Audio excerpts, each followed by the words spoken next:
Hi, third graders. I am back and I am old. I turned 40 since we talked last. So I wish we could have been together for that.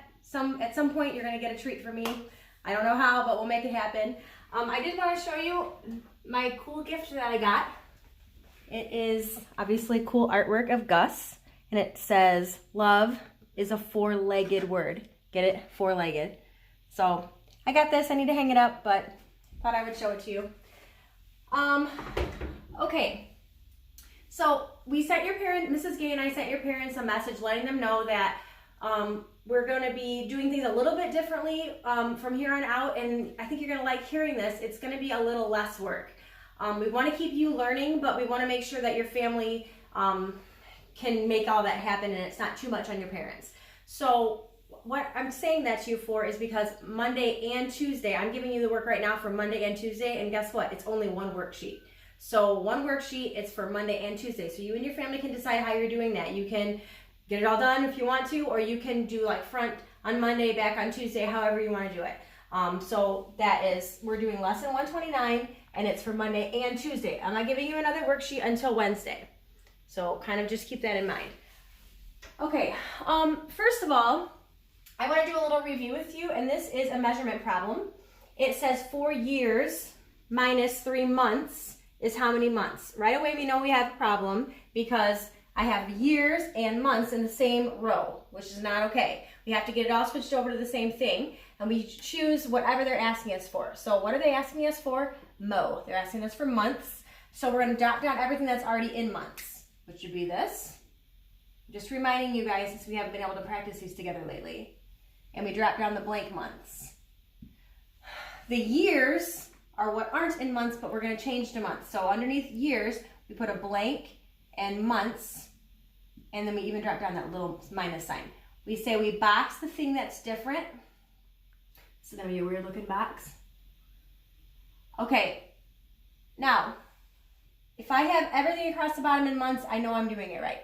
So, 1, 2, 3. Number 1 is I'm going from years to months. So let's think about that. Years to months. Is that smaller to larger or larger to smaller?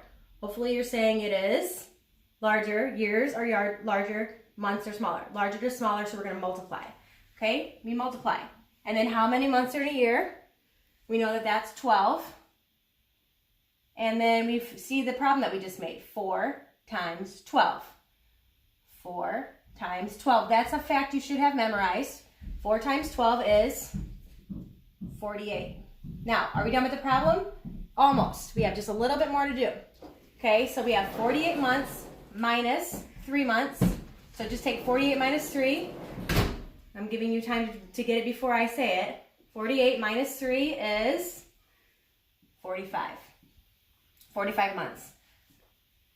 Okay, so that's the first one. Now, this is the thing about the second one. I will send this in a text to your parents too, but this one right here is going to be, look at this, Mondays, I'll just put Mon's, math challenge. This is going to be the math challenge. One problem, it's a measurement problem.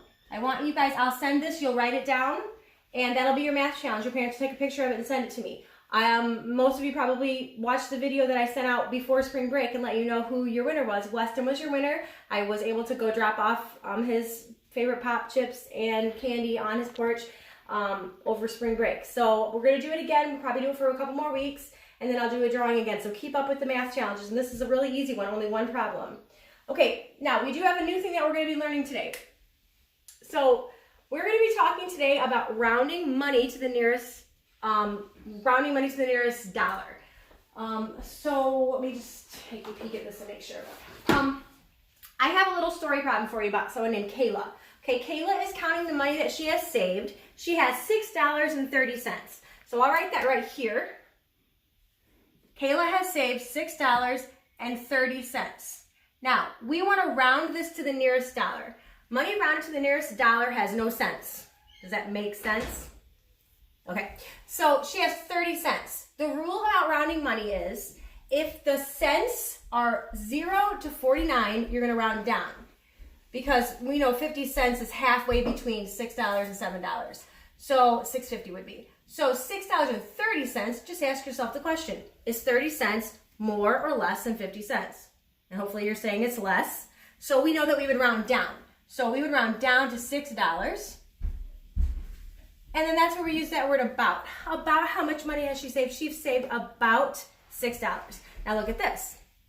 What if she found another quarter rolled underneath the dresser? She found another quarter, so that's going to bring her $6.30 up to $6.55. Ooh, so now when we round that, we ask the same question. Is $6.55 more, 55 cents, is that more than 50 cents or less, more or less than 50 cents basically is what you want to ask yourself. It's more. So because it's more than halfway, you're going to round up this time. So this one would actually round up to $7. I think you guys are going to get the hang of this pretty quickly because you did great with just rounding regular numbers. So this is just a little different with cents. So coming down here, let's practice a few of these. $3.17. I'm asking myself the question, is this more or less than 50 cents? 17 cents, that's less. So the 17 cents basically just goes away and I rewrite it as just $3. Remember, money that's been rounded to the nearest dollar has 0 cents on the cent side. Okay, here's another one, $8.53. Okay, 53 cents. More or less than 50 cents? More than 50 cents. So it rounds up. So now it's going to go up to the next, see how it's $8? It's going to round up to $9 now. Okay, and here's one more, $10.81. Ask yourself about 81 cents. Is that more than 50 cents or less than 50 cents? It's more than 50 cents. So this 81 cents makes the $10 round up to the next dollar, which would be $11. So we would say it's about $11. Okay, so remember, for Monday and Tuesday, you have lesson 129. It looks like this. Read your information box. It's what we just talked about with the rounding of the money. They actually give you options to make it really easy for you. You just look at the cent side and decide if you're rounding down or up. You have a couple story problems. That's it for the front. Remember, you could, if you decide, you could just do front today, Monday, and then you could do back on Tuesday. Okay, back side is the next day on Tuesday. Everything is things that you've done before. They even do give you a couple measurement problems like what we practice. And that brain booster is going to be Tuesday's math challenge. And I'll put this stuff in a text to your parents too. But just so you know, that's going to be Tuesday's math challenge. So Monday's math challenge is right here. And I'll send this in a text so you can write it down. You don't have to write it down right now. And then Tuesdays will just be the back side of your paper, the brain booster.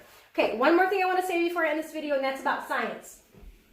I sent you guys, and I sent your parents an email. I made my first Kahoot, and it's a review game for science. I asked all the same questions that are going to be on the test. So I want you guys to practice that as many times as you want to. You can go through it until you have it completely mastered. Maybe you can, I don't know how you want to do it, but at least do it a few times until you feel really, really good about knowing all the answers. And I'm still trying to figure out how, but I'm going to be giving you the test at the end, towards the end of the week. So that's all you're doing for science for Monday and Tuesday. You'll want to get your book out. I have a little bit more I'm going to put in the email that I'm having you read in your book one more time, like a review on chapter 11. But other than that, you're just doing the Kahoot and getting ready for the test. Bye, guys.